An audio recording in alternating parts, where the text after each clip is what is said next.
Hey everybody, welcome to Shelf Life, the monthly series where I look at games I covered about 6 or 7 months ago and let you know whether they're still in my collection.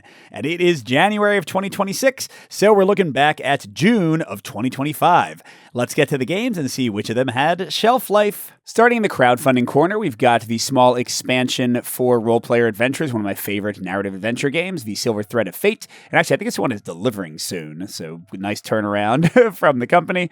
But yeah, this is a great little side adventure, certainly not necessary and not amazing like the big box Role Player Adventures and the big box expansion, but still a good amount of fun. So yeah, I'll keep this once it arrives. I love more Role Player Adventures. Next up is the new edition and new expansions for Kradia Wild Hunt Festival, the solo cooperative boss battler. And yeah, this is one that if you didn't watch my more recent preview, I kicked myself for getting rid of because it is so much fun and the new stuff is amazing and they've made some upgrades to the playability of the system and all kinds of stuff. Great for solo play, just an awesome JRPG inspired boss battler in general. Yeah, definitely gonna keep this one when it comes. Can't wait for it to all be finished. That is Kradia Wild Hunt Festival. And finally, last in the crowdfunding quarter is BattleForge Berserker, or Berserker BattleForge, one of those. This is another kind of boss battler tactical game with a rondel system for the players. Really cool, and you can also transform into giant monsters. This one I'm not 100% sure about yet. I did enjoy the prototype. It only had a single boss and a few scenarios, so it wasn't clear whether it would have enough variety. I think the publisher might be sending me another boss prototype before things are finished. I look at Mike's face reflected in that card sleeve. Very nice. But yeah, so I might get the chance to do another preview of this one before it finally delivers and let you know how it's looking and how much the variety improves with more bosses. We'll see if that happens, but for now, I am cautiously optimistic about BattleForge Berserker. But getting to the release games, first is the Clan of Two expansion for the Mandalorian Adventures. This was on my top 40 of the year list. I love this one. Definitely a keep for me. If you haven't seen it, it adds everything you would want out of a Mandalorian expansion. It has new characters who are really cool, actually more interesting than the originals. It adds a bunch of new missions and maps, and then you can modularly mix and match those missions and maps with the original games, so it just incredibly increases replay and variety for the game, and it's just a lot of fun. So if you already like the Mandalorian Adventures, this is a no-brainer, great expansion, and to keep the Clan of Two. Next is a card-driven war game, In the Shadows. This one can be played solo or competitively, and I did find the competitive play better. There's like several mechanics that the solo leaves out, and also it does feel a little bit exploitable. It's also pretty random which cards come out. I do think that the competitive mode is more varied and more balanced, but still, if you want a quick playing, pretty simple card-driven war game that plays solo, you can't go too wrong with In the Shadows, but it was a call for me. Next is 7th Inning Stretch, the solo dice game of baseball madness. This one is good, goofy, chaotic fun. If you've seen my plays, it's pretty crazy. And they did add in the final version some very much appreciated mitigation options if you want to play the game easier. That being said, though, this was still a call for me, mainly because the upcoming Storybook Saga, I think it was called, which is, I think, by the same designer from the same publisher, uses a similar system with dice. I liked that one better with the sort of random Winnie the Pooh punching out Captain Hook mechanics it has in there. So 7th Inning Stretch is a call for me. If I want to play a baseball game, I'd probably rather play Baseball Highlights, but for a quick dice game, it is a ton of fun. Next up is the Unlock Kids series. If you didn't see my coverage of this, it takes the great puzzle action of Unlock, but takes away the app and makes it entirely playable just with cardboard components and sort of item combinations. And this one is probably going to mess up a lot of people's brackets, but it is a keep just because me and my kids haven't finished it yet. Unlock is certainly a finite experience. Once you've played through it, there's not necessarily that much more to see. But we got, I think, 4 boxes all at once when I covered this, and we still have maybe a few of them left to play, so I will pass them on or get rid of them after that.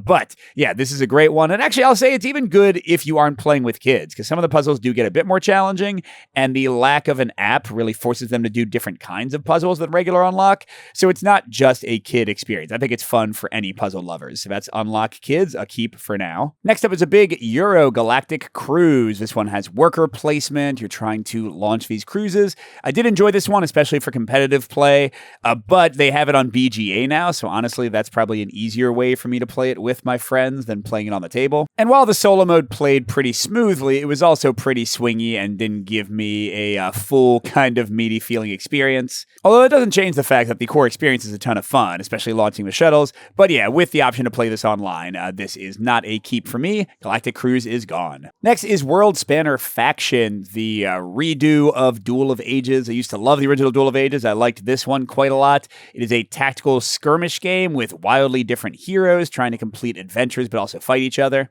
And while I still adore the variety in strategies and play of this one, it is just a little bit clunkier for me compared to more modern games, although they did improve it quite a lot.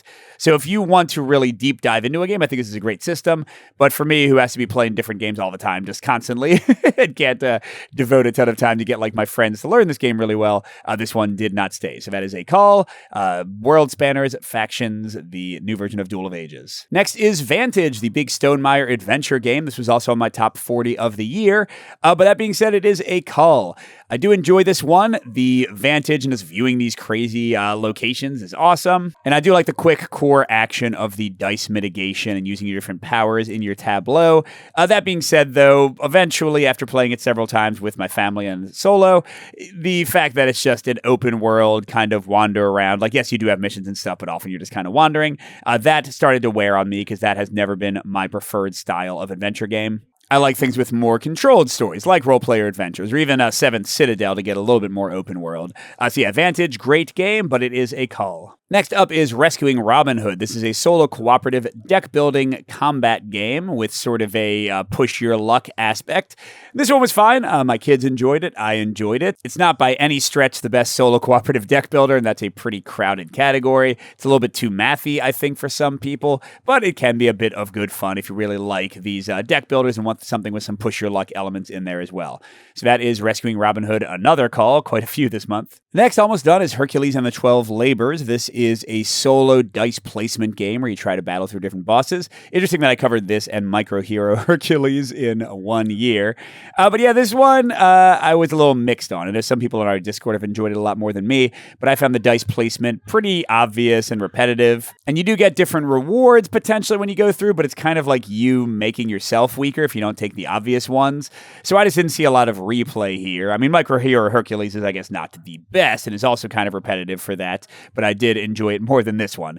So that was another call, Hercules and the 12 Labors. And finally, we've got maybe the goofiest game on the list, which is Conquest Princess. This is a crisis management, scenario-based, cooperative, and solo game where you're trying to use fashion to stop somebody's world domination plans. And the crisis management here is very tense. The scenarios are quite varied. There's some interesting bag building with the combat. The powers are incredibly cooperative. There's a lot of stuff you can do together. So yeah, very cool game. Now, that being said, a lot of you know that crisis management is not my favorite. This is still a keep. Why is it a keep?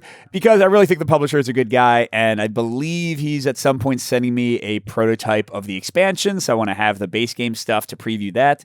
Will I keep it afterwards? That really depends on whether my kids like it or not. We shall see. But for now, it is a keep. That's Conquest Princess. So that was a pretty harsh month. I'm keeping one expansion, and then 2 games that there's a high likelihood I won't keep forever. I'm just kind of hanging on to for different reasons. But the crowdfunding list is more positive. I'm excited for all 3 of those. But anyway, let's get to the contest and see who was the big winner. So in Group 1, this was actually the most confident correct answer. 70% of you picked Mandalorian Adventures, 23% said neither of them, and only 7% said In the Shadows. Group 2 was one of the big spoilers. There were 2 that messed up a ton of people. 69% said neither, 24% said 7th Inning Stretch, and only 7% said Unlock Kids. Ouch. Group 3, 52% got it right with neither of them, 26% said Galactic Cruise, and 22% said Worldspanner Factions. Pretty even there. Group 4, I think, was the other huge, Vantage messed everybody up. 59%, 39% said neither, and 2% said Rescuing Robin Hood. Actually, that one's not as bad as Group 5. Because, yeah, look at this. 50% said neither, 35% said Hercules,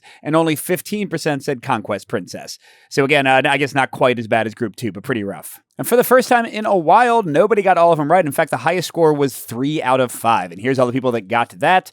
Names in yellow are our Patreon supporters. They get double entries. And Dan and Alan in red up there said they didn't want to be entered in the contest. So I'm going to roll a D6 for the column and a D10 for the row and see who our winner is. So column is a 2 and row is a 3. So column 2, row 3 is Paul Kim. So Paul, congratulations on winning Shelf Life. I'll be in touch soon about your free game. And everybody else, thanks for entering. Don't forget to enter next month's contest with the link in the video description. And we'll see you at the next stop.